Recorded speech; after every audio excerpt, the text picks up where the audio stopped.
జోహార్ తెలంగాణ అమరవీరులకు, జోహార్ తెలంగాణ అమరవీరులకు, జోహార్ తెలంగాణ అమరవీరులకు.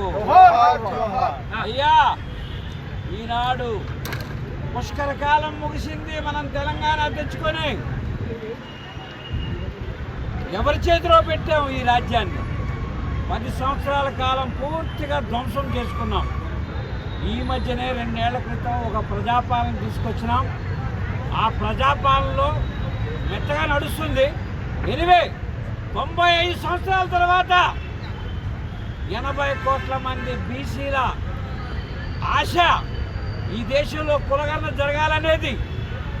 ఎందరో మహానుభావులు న్యాయపరంగా రోడ్ల మీద అనేక పోరాటాలు చేసినా మనం సాధించుకోలేంది. ఇవాళ రాహుల్ గాంధీ గారి ఆశీస్సులతో మన ప్రజాప్రభుత్వం, రేవంత్ రెడ్డి గారి ప్రభుత్వం కులగణన చేసింది.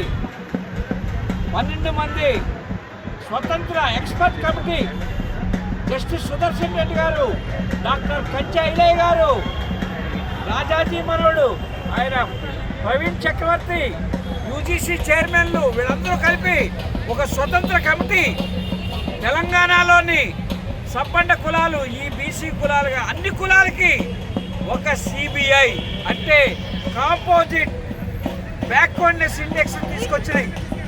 మరో ఎగ్జాంపుల్, ఎంతో కాలం నుంచి మరి ముదిరాజ్ సోదరులు ఫైట్ చేస్తున్నారు. మేము చాలా వెనకబడి ఉన్నాం, మమ్మల్ని బీసీఏలో మార్చమన్నారు. అది కాంగ్రెస్ పార్టీ మరి మేనిఫెస్టోలో కూడా పెట్టింది.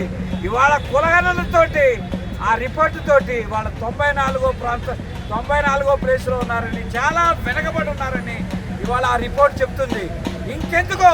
ఎందుకు తెలంగాణ వాదులు, తెలంగాణ బీసీ సంఘాలు ఎందుకు డిమాండ్ చేయట్లేదు? వెంటనే ఆ రిపోర్ట్ మీద యాక్షన్ తీసుకోవాలి కదా. వారిచ్చిన ప్రామిస్లన్నీ నిలబెట్టుకోవాలి కదా. ఏమి సాధించడానికి ఏం చేస్తున్నారు? వచ్చి 2 నెలలైంది రిపోర్టు ప్రజాబాహుల్యంలోకి. మరి ఇప్పుడు డాక్టర్ టెస్ట్ చేశాడండి, ఎక్స్రే తీయించాడు రాహుల్ గాంధీ గారు. ఎక్స్రే రిజల్ట్స్ వచ్చినాయి. రిజల్ట్స్ వచ్చిన తర్వాత మరి దానికి మందు రాయాలి కదా, మందు డిమాండ్ చేయాలి కదా ప్రజలు. బీసీ వర్గాలన్నీ కూడా ఆ కులగణన రిపోర్ట్ మీద మీరు ఈ వర్గాలకి ఏం చేస్తారు? ఇవాళ డెక్కల కులం 116 పాయింట్లతోటి ఎస్సీ కులం పూర్తిగా వెనకబడి ఉందని చెప్పారు. వాళ్ళకి మీరు ఏం చేస్తున్నారు? వీళ్ళందరికీ ఈ వర్గాలన్నింటినీ వాళ్ళ బ్యాక్వర్డ్ ఇండెక్స్ ప్రకారం గుర్తించారు కాబట్టి ఈ రీగ్రూపింగ్ చేయండి. ఎన్నాళ్ళ నుంచో ఉంది.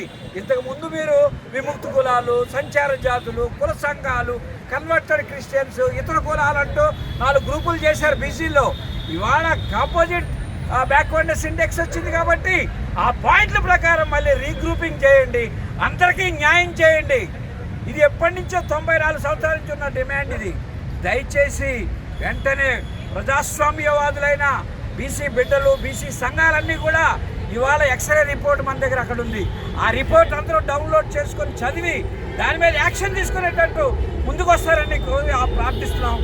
ఆళ్ళ Ramakrishna, national OBC intellectual forum, అలాగే మా మిత్రులు మరి నరేంద్ర గౌడ్ గారు, మేకపోతుల నరేంద్ర గౌడ్ గారు, తెలంగాణ బీసీ సంక్షేమ సంఘం అధ్యక్షులు, అలా మా మిత్రులు రాజేష్ గారు, మరి మిత్రులందరూ ఇక్కడ ఉన్నారు. మేమందరం కూడా ఈ అమరవీరుల సాక్షిగా we are demanding for action on CPAC report, socio-economic, education, employment, political caste survey మీద మీరు అర్జెంట్గా యాక్షన్ తీసుకోవాలి. ఈ ప్రభుత్వం ఇమ్మీడియట్గా తీసుకోవాలి. ఎన్నో సుప్రీంకోర్టుకి వెళ్ళి మేము ఆర్డర్లు తీసుకొచ్చాం. రాహుల్ గాంధీ గారి ఆశీస్సులతో ఇక్కడ జరిగింది. అయ్యా ముఖ్యమంత్రి గారు వెంటనే దాని మీద ఒక కమిటీ వేసి అందరికీ న్యాయం చేస్తారని కోరి ప్రార్థిస్తున్నాం. Thank you very much.